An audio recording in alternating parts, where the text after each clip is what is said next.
बिस्मिल्लाहिर्रहमानिर्रहीम बिस्मिल्लाहिर्रहमानिर्रहीम। अस्सलाम वालेकुम। आज मैं ऐसे बच्चों के बारे में बात करना चाहूँगा कि जो बच्चे अपना सबक याद तो कर लेते हैं लेकिन देर तक याद नहीं कर पाते। तो या वो बच्चे जो पढ़ाई को अपने लिए बोझ समझते हैं, और या ऐसे बच्चे जो कोशिश तो करते हैं लेकिन सबक नहीं याद कर पाते। तो ऐसे बच्चों के लिए मैं कुछ तजावीज़ आपके सामने पेश करूंगा। मुझे उम्मीद है कि आपको मेरी ये तजावीज़ अच्छी लगेंगी और इस पर अमल करके आप अपने बच्चों के लिए आसानियां पैदा कर सकेंगे।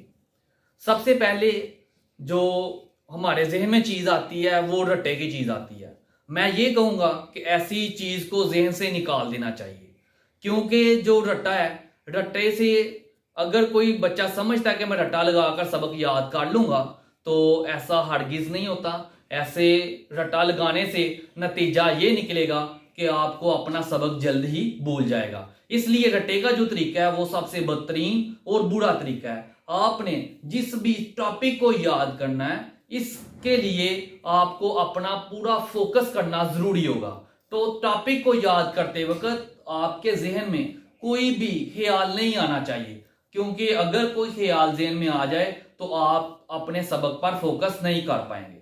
नंबर 2, पढ़ने से पहले कोशिश करनी चाहिए कि घर के तमाम काम और अपने पर्सनल काम करके फिर पढ़ने के लिए बैठना चाहिए, क्योंकि आगे ही हम बड़ी मुश्किल से पढ़ने के लिए बैठते हैं। तो जब भी पढ़ने के लिए बैठे तो हमारे जहन में अगर कोई काम याद आ जाए तो फिर क्या होगा कि हमारी पढ़ाई में हलल पैदा होगा, और हलल पैदा होने से क्या होगा कि हम अपनी पढ़ाई की तरफ फोकस भी नहीं कर पाएंगे। तो पढ़ने से पढ़ते वक्त तो कोई काम इस तरह का हमारे जहन में आ जाए तो जिससे जो है फोकस करना जरा मुश्किल हो जाएगा। तो नंबर तीन जो मेरे नजदीक सबसे अहम चीज है वो ये है कि पढ़ने से पहले कोशिश करनी चाहिए कि हमें अपना जो कमरा है वो वाला इख्तियार करना चाहिए जिसमें मुकम्मल खामोशी हो, क्योंकि सबक को 2-3 दफा ऊपर से देख के अच्छी तरह से पढ़ना चाहिए। फिर उसके बाद कोशिश करें कि हम अपने जबान में आसान लफ्ज़ों में सबक को याद करें, क्योंकि ऐसा करने से क्या होगा कि ऐसा करने से एक तो सबक याद जल्दी से हो जाएगा, और नंबर 2 हम जो है वो किसी दूसरे को अपना सबक समझा भी सकेंगे।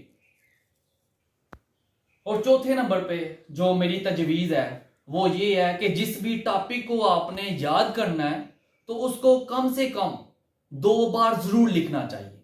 जब तक आप उसको सही तरीके से समझ नहीं सकते या सही लिख नहीं सकते तब तक आपको याद करना है और लिखते रहना है। तो अगर आप ऐसा करने में कामयाब हो जाएंगे तो वो टॉपिक आपको देर तक याद रहेगा और कभी भूलेगा भी नहीं। और नंबर 5 जो सबसे अहम तजवीज़ है वो है रिवाइज करना। मेरे नजदीक भी सबसे अहम चीज है रिवाइज करना। कैसे बच्चे जो घर में सबक याद कर लेते हैं तो सुबह स्कूल में अपने टीचर के सामने सही तरह सुना नहीं पाते, तो उसकी सबसे बेसिक और अहम वजह ही रिवाइज करना होती है। तो ऐसे बच्चों को चाहिए कि सुबह घर से स्कूल के लिए निकलने से पहले सबक को रिवाइज कर लेना चाहिए। अगर तब टाइम ना मिले तो क्लास शुरू होने से पहले एक दफा सबक को रिवाइज कर लेना चाहिए, क्योंकि बाद औक़ात हम अपने स्कूल में देखते हैं कि बच्चों ने टॉपिक तो अच्छी तरह से होमवर्क में तैयार तो किया हुआ है लेकिन स्कूल में सुना नहीं पाते, तो जिसका नतीजा यही निकलता है कि बच्चे जो है वो रिवाइज नहीं करते। तो इसलिए जरूरी है कि सबक को रिवाइज कर लेना चाहिए। तो अगर अपने सबक को ज्यादा लंबे अरसे तक आपने याद करना है तो उसके लिए भी जरूरी है कि 1 हफ्ते में या 2 हफ्ते में तो अपने सबक को 1-2 दफा दोबारा से रिवाइज जरूर करें, तो आपको अपना सबक जो है वो लंबे अरसे तक याद रहेगा। तो इसमें मुझे उम्मीद है कि आपको आज का मेरा ये जो टॉपिक है वो बहुत अच्छा लगा होगा। शुक्रिया।